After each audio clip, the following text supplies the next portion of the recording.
So, for our viewers who are unaware, Mr. Secretary, could you please tell us what your role is in the primary election?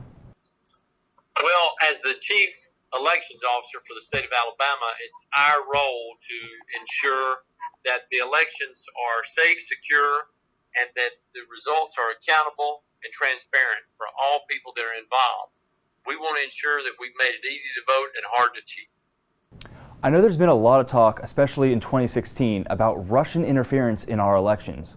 What steps has Alabama taken to ensure that that doesn't happen here? Well, the main thing that you need to know is that the Russian interference that has been referred to in the reports that have been introduced before has to do with social media, has to do with electronic introduction of influence. It does not have to do with the tabulation change or in allowing a vote to be changed for whom it was cast. That is not the case. It will never be the case, certainly not in Alabama. We have mechanisms and safeguards in place to prevent that from occurring. What do Alabama voters need to know prior to this election? Well, the main thing they need to know is that they have to be a registered voter. And if you have a question about whether or not you're a registered voter, it's too late to register for the March 3rd primary, but not for the March 31st runoff. And so what I would encourage folks to do is to visit our website at alabamavotes.gov or at Vote for Alabama on our mobile app to see what their status is. If they are registered to vote, but they're inactive, they can update their voter registration record and be active on election day, or they can do it in person at the polls. All you need to access the electronic registration record is a valid Alabama driver's license. Then we want each and every voter that goes to the polls to be an informed voter.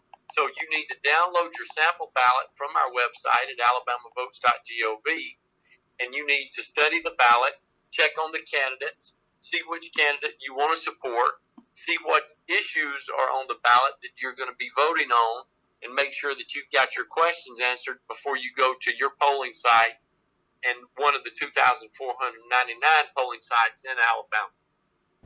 Where is it that voters can find out where their polling site is? They can do that on the mobile app or at alabamavotes.gov. And if they don't have access to the internet, that information is also available by contacting your local probate office or local board of registrar's office, or in getting the poll list that was printed in the local newspaper in your county last week.